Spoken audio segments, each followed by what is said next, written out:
Hey, good Friday evening, y'all. Me and old Al out here checking out the garden we got to finish.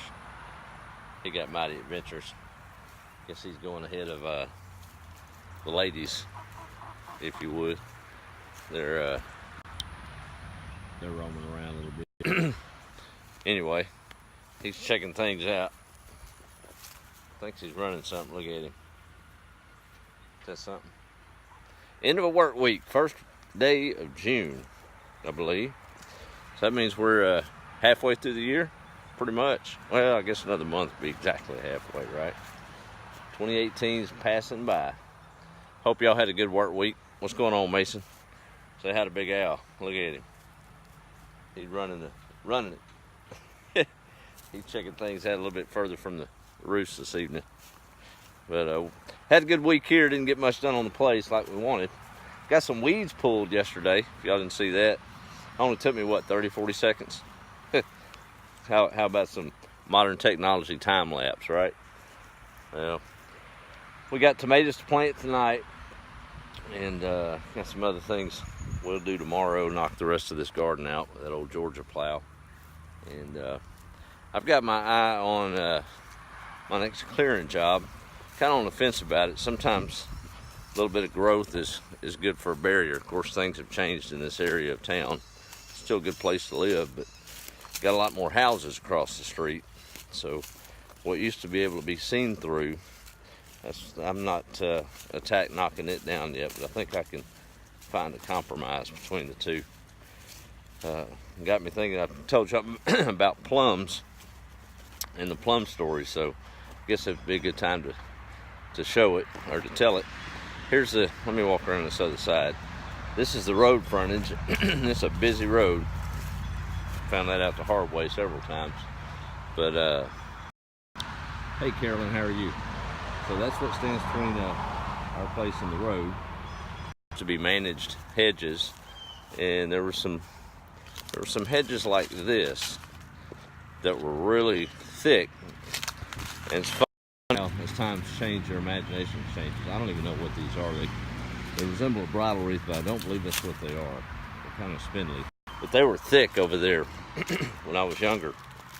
And again, back to imagination, that was our fort, if you would.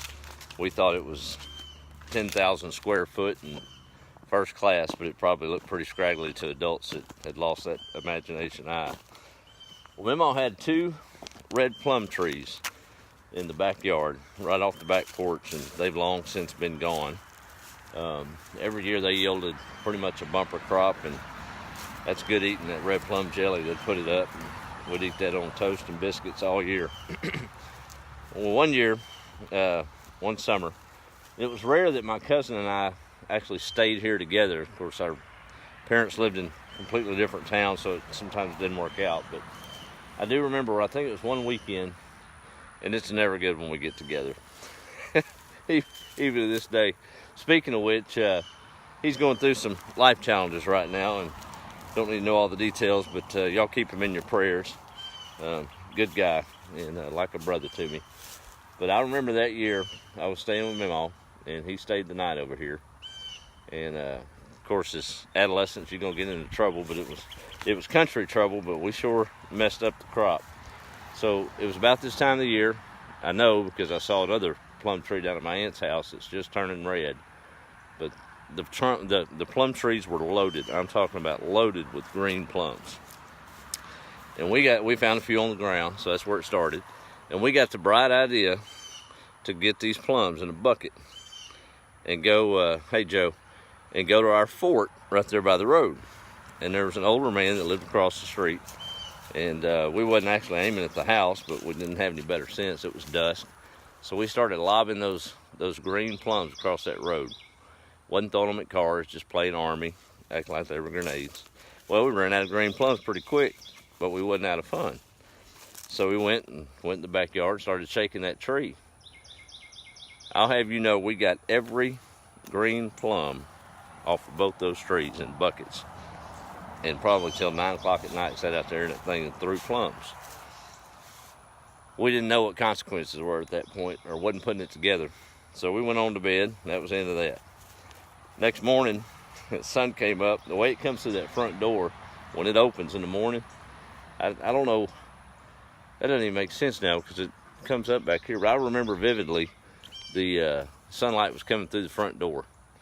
And it was abnormal to hear somebody ring the doorbell. Family just walked right in. So we heard the doorbell, got out of bed. Mama was already at the door. And that man was at the front door. And he talked to Miss Ruby. So we heard him talking on the front porch, and then we started putting two and two together. Yep, he was upset about the plums in his yard. There were hundreds and hundreds of plums. So we went over there and had to pick every one of them up. That wasn't the worst part. We came back home. And guess where we had to go pick switches from? The same plum tree. And the whole family was mad at Scotty and I because we had ruined the plum crop for that year. Bunch of towheads. So that's the plum story. I sure wish that old plum tree was still back there. I wouldn't be throwing them plums today, I'll promise you that. We'd be letting them ripen, and that's good eating. But good times. But anyway, that's what I remember about that patch of ground. And that hedge has long been gone. The shrubs obviously turn into trees when you don't maintain them, so it's going to be tricky cutting that back and still kind of maintaining a hedge, but I'll figure it out. I'm not going to gut it like I did that other one. Al's over there talking. What are you saying, huh? Look at him. He's exploring. He doesn't listen to girls in the pen. Crazy rooster. Anyway. Hope y'all had a good week. Hey, Felicia, how are you? Donna, how are you? Phil's on. Yeah, it wasn't no plum jelly that year. We took care of that. This weekend, Carolyn, well, I've got some, of course you heard it, plans to maybe clear a little bit up front, but got to get this garden finished. Been busy all week, but got some time tomorrow afternoon. Dad's coming up. He's got an old, I believe it's an RCA record player, AM FM radio combo. It's a cabinet. And man, that thing, I remember as a kid listening to old records on that. It still works to this day. He just doesn't have the room for it. Well, I got a perfect spot. So we're going to get that old thing over here. And I've got a desk I'm going to donate to the church. I'm desk poor. So we're sending that back that way. So he'll be coming over tomorrow afternoon. Look forward to spending some time here with him. Well, it's been a big treat being 3 hours away for so many years. Now being 30 minutes away and getting to see Mom and Dad a lot more frequently these days. Mom's not in the best of health, but sure good to know that I'm that close. Want to be able to do more and more for them as we go forward. My sister's always been able to maintain coming up and being with them, being an hour away. But things change as you get older, don't they? You realize what's important. Oh, my little granddaughter is watching, y'all. Felicia and my son Jeremy made me a granddad several months ago, and we're gonna head up to Illinois on the 15th or so for a real quick turnaround trip and meet Miss Isabella Rose. So I'm looking forward to that. Wish they were closer. Hey Beth, how are you? But anyway, I think Lance may even be on here. That's my youngest son up in Illinois. But anyway, hi Bella. How are you, sweetheart? We'll be seeing you soon. All right, well, Al is fussing at me. I got tomatoes to plant. What are you doing, Al? Y'all want to see Al? Here's Al. He's a plucking. What's wrong? I did, Billy. Thank you. Al is checking out this garden. He won't be allowed in it in about another 2 or 3 days. So he better find the worms he wants right now. He's hot. All right, that's good enough. Hey, y'all make it resolve to make a difference this month. Somewhere, somehow, I guess. It don't have to be anything grandiose. Just maybe a genuine hello or show you care to somebody, even at the checkout counter. It makes a difference. You never know what chain reaction it'll start. All right, be the light. Y'all have a good day. We'll check in tomorrow, see where we're at. Hey, Bonnie. My Aunt Bonnie's watching.